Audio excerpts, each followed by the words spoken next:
16e sommet de la francophonie. Rendez-vous en 2016. La réception par Madagascar du 16e sommet de la francophonie en 2016 marque son retour dans une institution qui a toujours été sienne, selon le président Radjounarmampian, lors de la cérémonie marquant la fin de la célébration de la semaine de la francophonie au Palais Diavelou ce matin. Vous avez rappelé tout à l'heure que la francophonie a été née il y a 45 ans. Et cette date du 20 mars deviendra par la suite, en 1988, celle de la Journée internationale de la francophonie.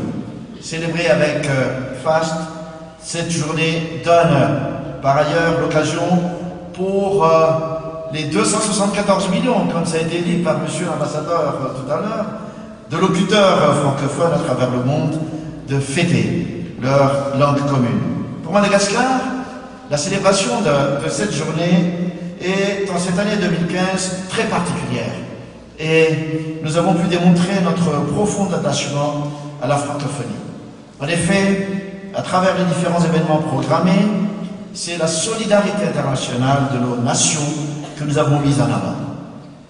Forte de notre diversité et de nos différences, la langue française que nous avons en partage réunit actuellement 80 pays qui regroupent 870 millions d'habitants.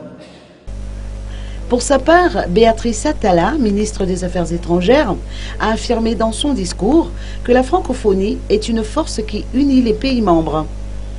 Le ministère des Affaires étrangères que j'ai l'honneur de diriger s'est engagé sur la voie d'une diplomatie économique suivant la politique générale du gouvernement.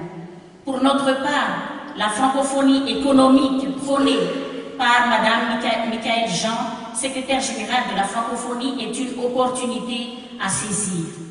Notre espace francophone représente en effet 16% du PIB mondial, avec un taux de croissance annuel moyen de 7% et 14% des réserves mondiales de ressources minières et énergétiques. Outre les échanges commerciaux entre les pays francophones, totalise le quart du commerce mondial.